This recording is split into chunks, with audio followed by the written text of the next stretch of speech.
Jumpa lagi dengan saya, Willy Drums, tetap di The Sinners Channel.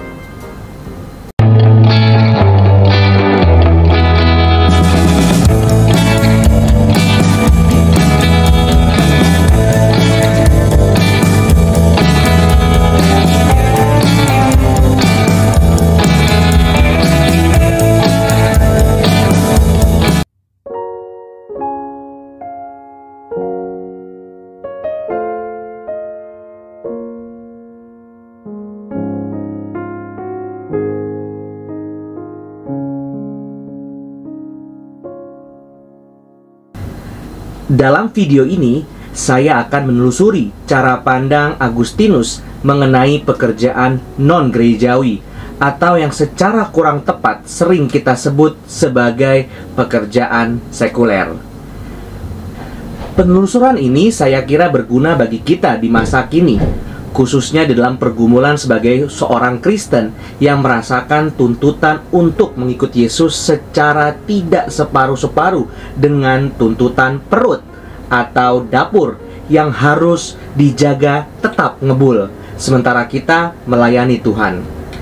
Saya berharap pembahasan sederhana mengenai cara pandang Agustinus terhadap pekerjaan sekuler ini dapat berguna bagi para pendengar untuk dapat mengikut Yesus dengan lebih setia di dalam konteks kita hari ini.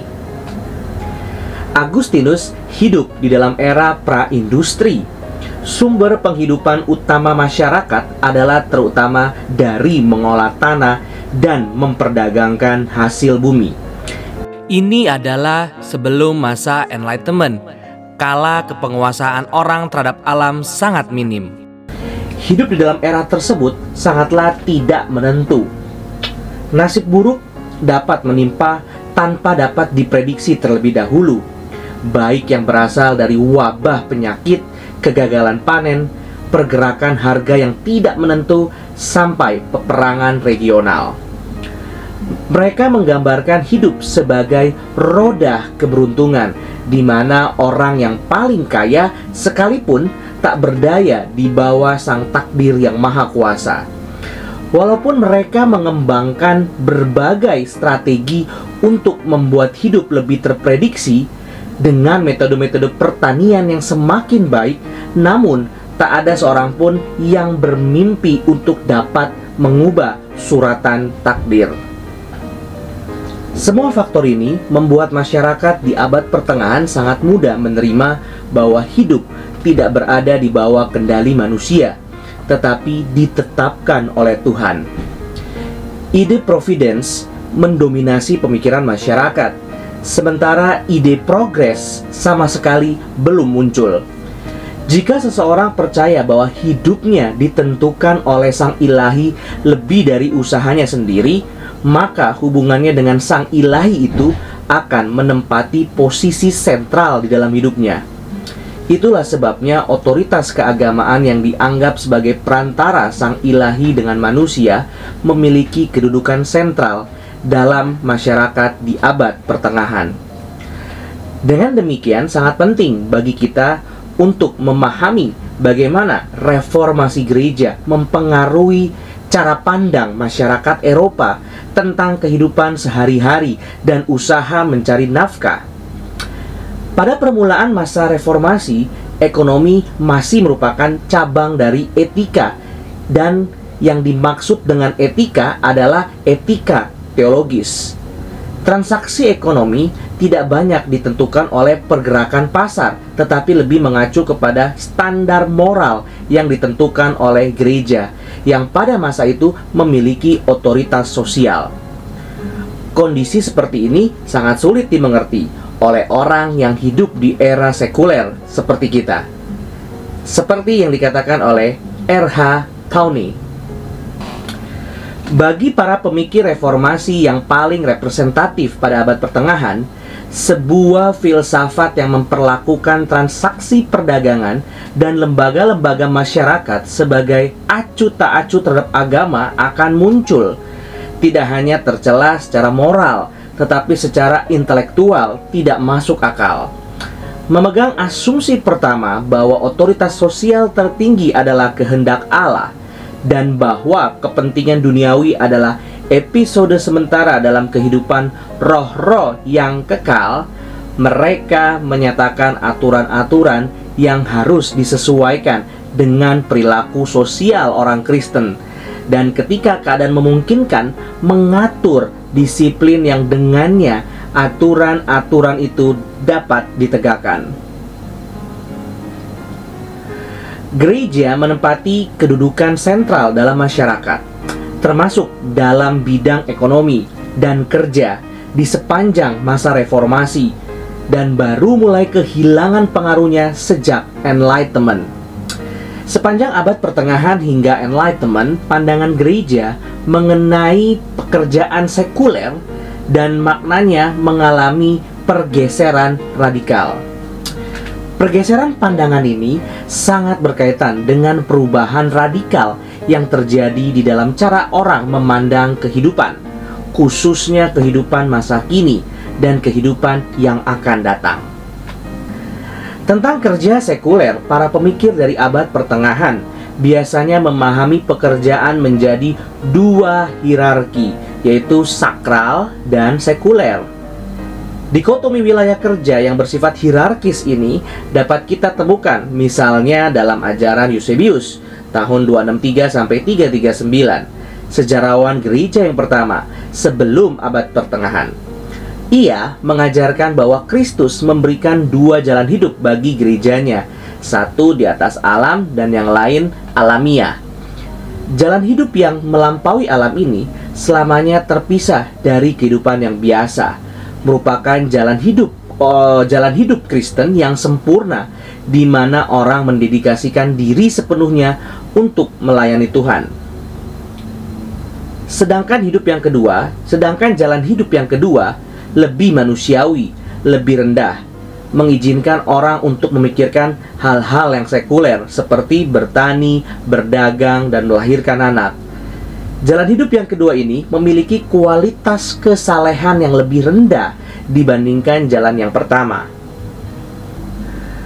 Dikotomi Eusebius ini dikembangkan lebih lanjut oleh Agustinus tahun 354 sampai 430. Tidak seperti Eusebius, Agustinus melawan keras sikap para pemikir Yunani yang memandang rendah terhadap kerja. Agustinus memberikan penekanan positif bagi kerja fisik, vita activa. Walaupun demikian, ia meminjamkan kerangka pikir neoplatonis dalam memandang realitas, sehingga kita harus memahami keterbatasan apresiasi positif Agustinus atas kerja dari kerangka ini juga. Agustinus menghubungkan kerja dengan dikotomi antara kekekalan dan kesementaraan. Bagi Agustinus, untuk mencapai kebahagiaan sejati, kita harus mengarahkan kasih kita pada sesuatu yang kekal. Jika objek kasih kita bersifat kekal atau stabil, maka hati kita akan mencapai perhentian, yaitu kedamaian. Jika kita mengarahkan kasih kita pada sesuatu yang tidak kekal, tidak stabil, terus berubah, maka hati kita akan senantiasa dilanda kegelisahan yang berasal dari kekhawatiran. Khawatir tidak mendapatkan apa yang kita kasihi, dan setelah mendapatkannya, khawatir kehilangan apa yang kita kasihi. Dengan demikian, Agustinus menyimpulkan bahwa hanya Allah Tritunggal yang patut kita kasihi demi dirinya sendiri.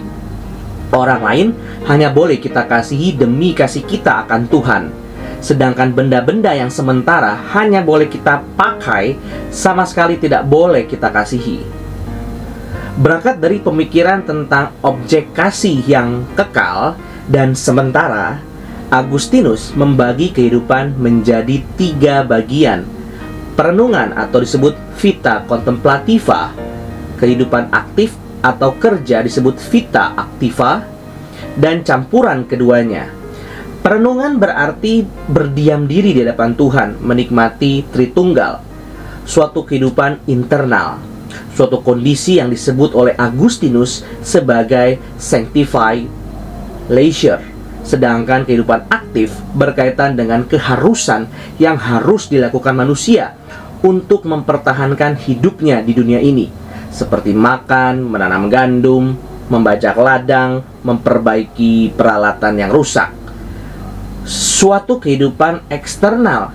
Seorang beriman dapat menjalani hidup dengan 3 mode ini dan tetap masuk surga. Ketiga jalan ini dapat memimpin orang ke tujuan kekekalan yang sama.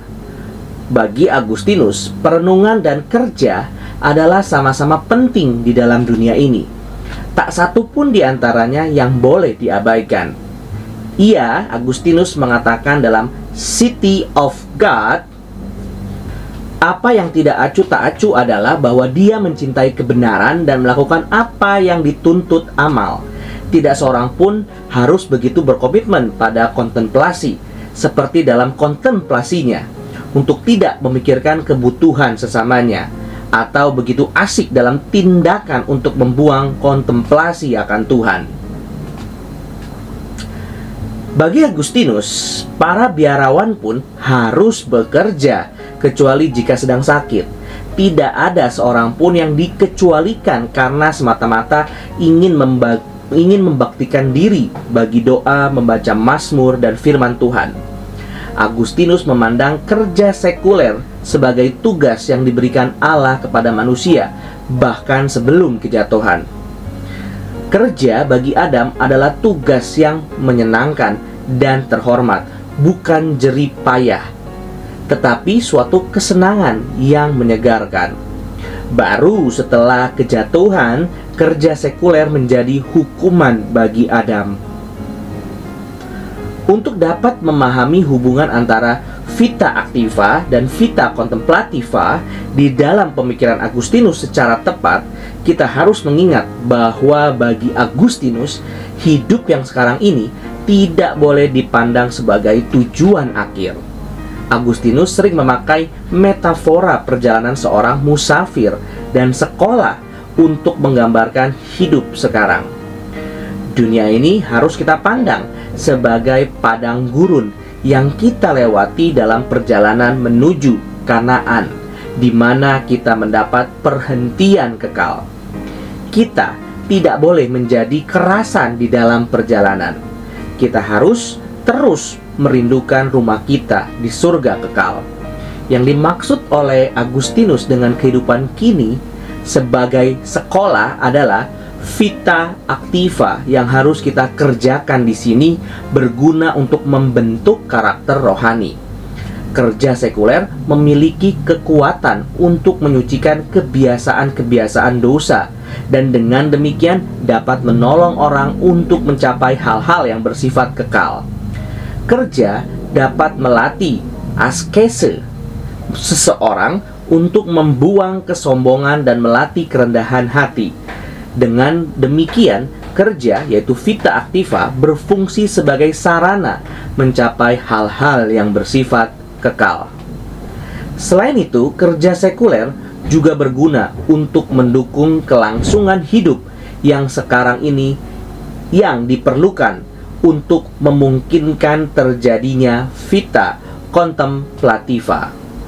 Sikap Agustinus terhadap kontemplasi dan kerja harus kita baca dari kerangka antropologi yang dipakai oleh Agustinus. Ia memandang manusia sebagai kesatuan tubuh dan jiwa yang di dalam kejatuhan menjadi terpisah. Sebagai konsekuensinya, jiwa orang berdosa berperang melawan tubuhnya. Jiwa pada mulanya diciptakan untuk memandang kepada Tuhan. Disinilah ia menemukan perhentian kekal yang penuh kebahagiaan dan kedamaian. Tetapi karena ia tergabung dengan tubuh sementara yang berdosa ini, ia juga harus mengarahkan pandangannya kepada hal-hal yang sementara untuk memenuhi kebutuhan tubuh. Karena tubuh dan jiwa tak dapat dipisahkan, maka vita activa harus dijalani sebagai sarana untuk memungkinkan terjadinya vita contemplativa.